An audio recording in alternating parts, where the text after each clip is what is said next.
ke gatanya yang bantro narit yang pun lengkun semangat ke yang bandeka narit kru semangatnya narit yang penutuh lagi dalam budaya Aceh. Sebab semangat ke yang paling muyum dalam udip manusia dan dalam udip bangsa-bangsa. Semangat lebih terang tak faham apa makna semangat. Jumlah penting semangat. Ia tak kalah hotel orang karet semangat. Bandung mesti datang. Hotel sirau orang kepenan ji karet semangat.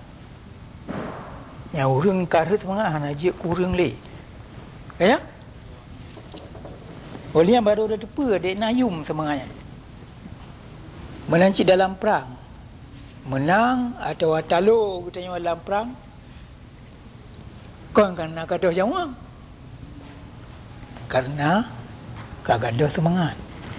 Ubin perang dalam dunia yang kata jadi jamun tro auronyo. Ya Aceh tawai luar nanggro. Yang bangsa yang talu karena mati gaduh jawab. Talu karena gaduh semangat. Kaputu ya sai. Yo nari-nari yang penting tak kunci ni bak kebudayaan Aceh. Yang jangan tak faham le keturunan Aceh masa yo. Inda tu katanya dumpu kag pilih nari yang penting lagi yang anjut tua. Yang manduna sebab dan yang mupum sebabnya cik mengutanya Aceh bangsa Aceh. Inda tu katanya dumpu apa yang penting dalam udip. Uronyo bangsa Aceh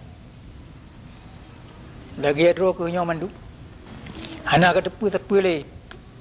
Puan Bandung sago masalah udip, mentabo sago apa yang nampum le. Yang ke sebab mentabo bangsa Aceh uronyo aku mai pelami le Jawa. Laut, darat, kai pawang le Jawa. Dro ke yang po nang ro kamu tumbai. Oleh sebabnya buat yang pon uronyo yang ke payah puas semangat yang karunya ni bab bangsa Aceh.